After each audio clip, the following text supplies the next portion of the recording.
Chers auditeurs, Dear listeners, bonjour. welcome to Comme d'Archi Podcast Season 7. Saison 7, dans le monde fascinant des architectes. And in the architectural projects. Je suis Anne-Charlotte Deponte, passionnée d'architecture et docteur des universités en histoire de l'archi. I am one of the spokespersons of Anne-Charlotte, who is a PhD in architecture history. Merci Thank you d'être avec moi aujourd'hui. to be with us today. Et And maintenant, now, lundi en français, place au talent. and Wednesday, let's talk projects. In English, of course. Bienvenue dans Comme d'Archi. Dear listeners, hello and welcome to this new episode of Comme d'Archi. These past few days, a vivid image has come back to me.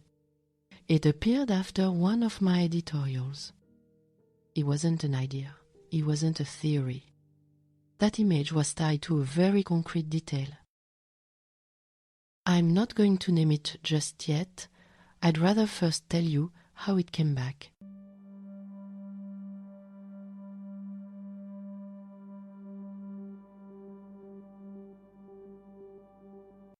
A stone floor, a band of light moving slowly, a faint sound, almost a rubbing, a smell of dry wood. Was that all? An incomplete scene, a fragment. While rereading my notes from an old 2018 podcast, that fragment finally fell into place. The detail was a jalousie, a simple object, a frame, slats, an axis. No symbols, no interpretation, just a real mechanism. A construction element that alters the light, the air, and visibility. A jalousie open gradually. The slats on some jalousie windows can tilt slightly when you adjust them. It lets a precise amount of light through and changes the air that comes in. They make a sound depending on the place, the material, and the climate. In Venice, when I opened one, the damp air instantly changed the smell of the room. A mix of seaweed, cold stone, and waterlogged wood.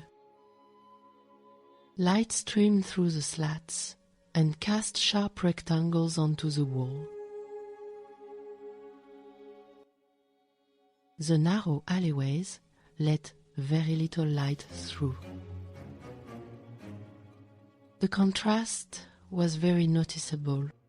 Local archives show that many of these buildings housed craft workshops in the 17th and 18th centuries. The jalousies were used to shield the interior from view while still letting air pass through. In Nice, some old jalousies bang in the wind. The sound is irregular. Buildings in the old neighborhoods have often been altered over time. Property records show mixed use, housing, workshops, and small businesses.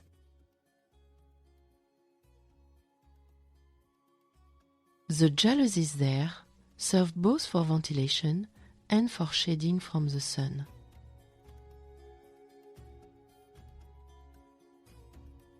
In Lyon, in the Monchat neighborhood, I felt the faint vibration of a jalousie when a tram passed in the distance. The vibration traveled through the wood. The movement was minute but noticeable. In Granada, inside the Alhambra, the jalousies seen in certain palaces filter a very intense light. The buildings mostly date back to the 13th and 14th centuries. They are arranged around enclosed courtyards. Light enters through narrow openings and strikes the carved plaster. The glow is ochre. Movement there was controlled. Some areas were reserved for rulers and their entourage. The jalousies made it possible to look into a courtyard without being directly exposed. It mainly helped to keep the summer heat down. Bright geometric shapes would then appear on the marble or terracotta floors. While searching for other sources, an American patent from 1901 turned up in the archives of the United States Patent and Trademark Office. Joseph Walker describes a window jalousie designed for tropical rains. The text only explains the mechanical workings. No symbolic meaning is mentioned.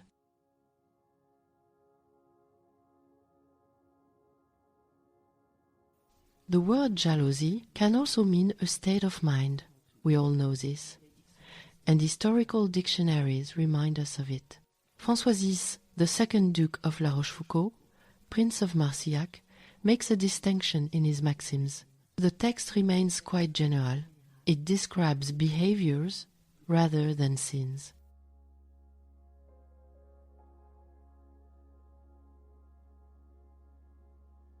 The shift between objects and feelings has existed for a long time.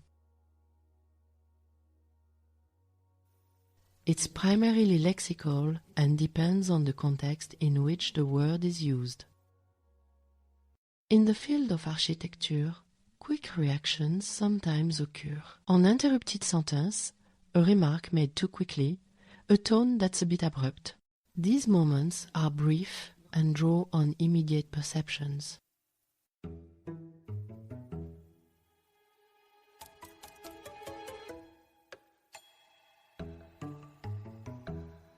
Digital platforms speed up the flow of these perceptions. First one sentence, then two are singled out. A single word becomes a reading angle, and the whole spreads faster than its context.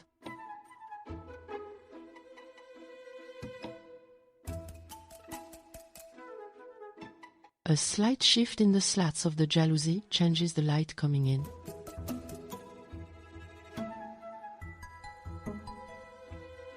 The device hasn't changed, but what we see has. A single word changes what we understand. The frame stays the same, but the interpretation changes. While rereading my notes, a literary passage stood out. Besides, it was Esther who had told me about it.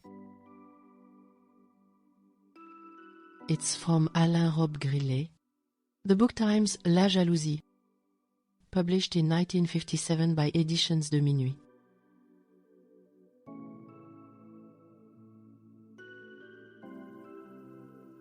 The text describes a specific scene, a shadow advancing. A pillar, a window, a closed device. I quote now. The pillar supporting the southwest corner of the roof stretches across the paving stones, cutting through the central part of the terrace in front of the façade, where armchairs were set up for the evening. Already, the tip of the shadow line is almost touching the front door, which marks the middle. Against the west gable of the house, the sun lights up the wood to about 1.52 meters high. Through the third window that faces this side, it would therefore stream widely into the bedroom if the jalousie system hadn't been lowered. End of quote. The opening detail was this: a half-open jalousie, a slat moving slightly, a strip of light slowly moving across the floor. This fragment shows why certain words trigger quick reactions, just as a tilted slat shifts a beam of light. A single word, a standalone paragraph, can change the meaning. The fact is simple, the effect is real.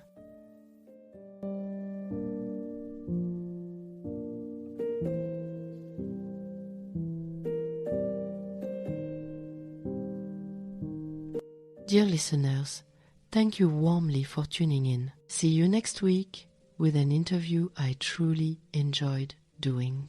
I'm keeping the surprise under wraps for now. In the meantime, I'll try to catch up on my teaser backlog for social media. as you've understood, I'm in mourning. And you, until then, sincerely take care of yourselves. Goodbye.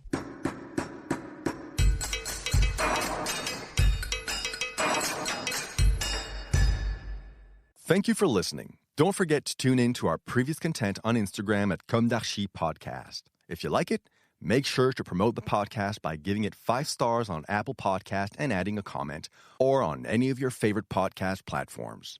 And don't forget to subscribe and listen to all of our episodes for free. See you soon, and until then, take care of yourself.